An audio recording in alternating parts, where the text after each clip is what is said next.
Assalamualaikum warahmatullahi wabarakatuh. Wahai sahabatku yang dirahmati Allah, kali ini kami akan membawakan sebuah kisah nyata dari negara Arab Saudi.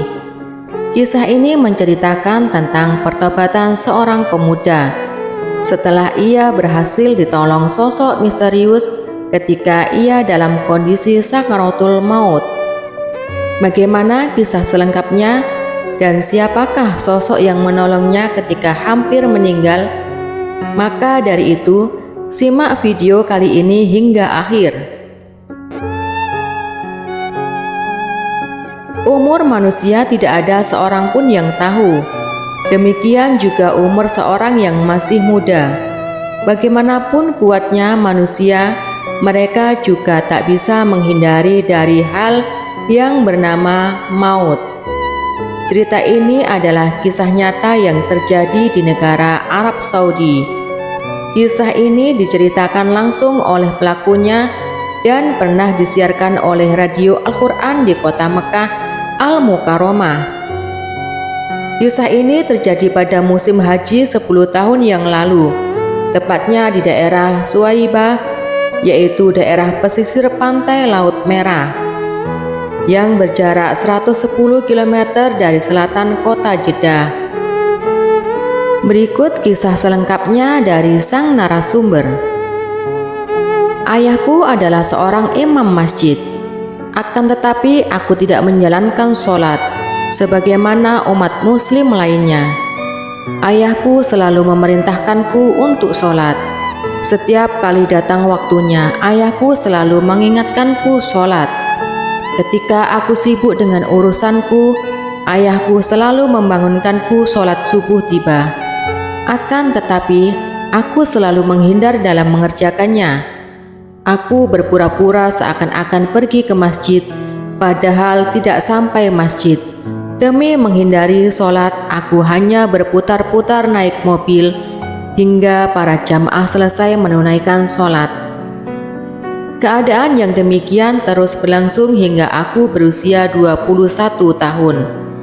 Seluruh waktuku yang telah lewat tersebut kuhabiskan dengan kegiatanku yang jauh dari Allah, dan aku pun banyak bermaksiat kepadanya.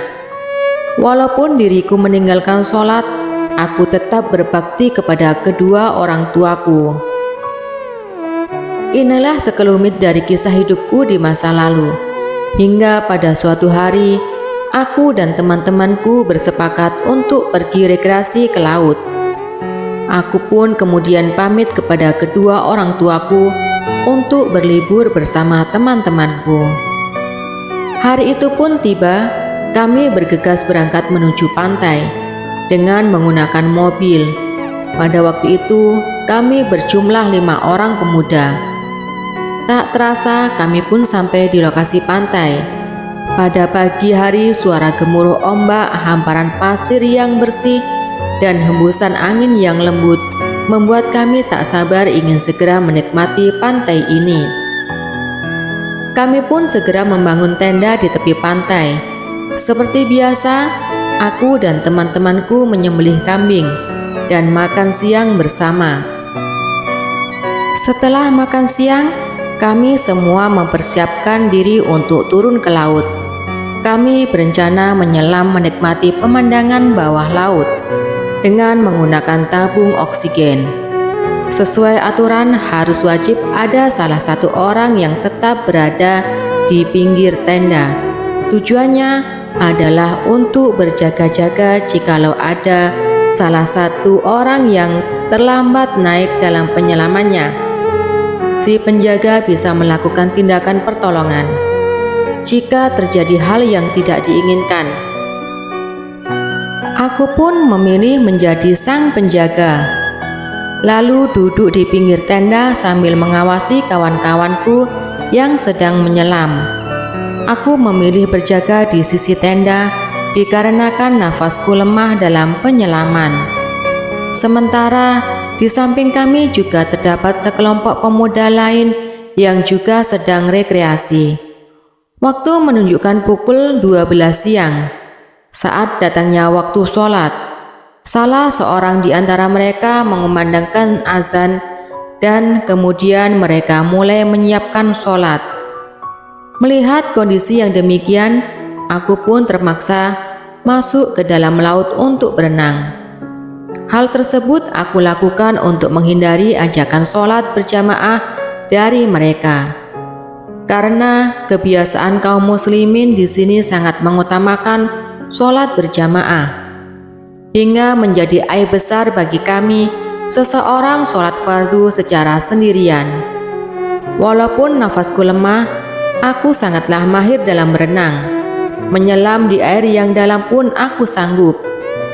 Dengan mudah aku pun berenang hingga merasa kelelahan. Sementara posisiku sedang berada di permukaan air laut yang agak dalam. Kemudian aku merebahkan tubuhku dengan lemas agar tubuhku bisa cepat naik ke permukaan air. Dan kejadian yang mengerikan terjadi saat itu. Secara tiba-tiba, seakan-akan ada orang yang menarik kakiku dari bawah. Aku berusaha untuk naik, aku berusaha untuk melawan, aku berusaha dengan seluruh cara yang aku ketahui. Akan tetapi, aku merasa orang yang tadi menarik kakiku dari bawah, sekarang dia berpindah tempat. Sosok itu sekarang seakan-akan berada di atasku dan berusaha sekuat tenaga menenggelamkan kepalaku ke bawah laut. Pada saat itu, aku berada dalam keadaan yang ditakuti oleh semua orang. Pada saat itu, aku merasa seorang diri. Sendirian aku merasa menjadi orang yang paling lemah di dunia ini. Nafasku mulai tersendat. Darah yang mengalir di tubuhku mulai tersumbat. Aku mulai merasakan apa yang dinamakan kematian. Tiba-tiba, entah mengapa, aku teringat kepada ayahku, saudaraku, kerabatku, dan juga teman-temanku. Hingga karyawan di toko pun aku mengingatnya dengan jelas. Semua orang yang pernah ada dalam kehidupanku terlintas dengan jelas dalam ingatanku. Semuanya berada pada detik-detik yang terbatas saat itu. Lanjut part 2. Saksikan episode berikutnya. Wassalamualaikum warahmatullahi wabarakatuh.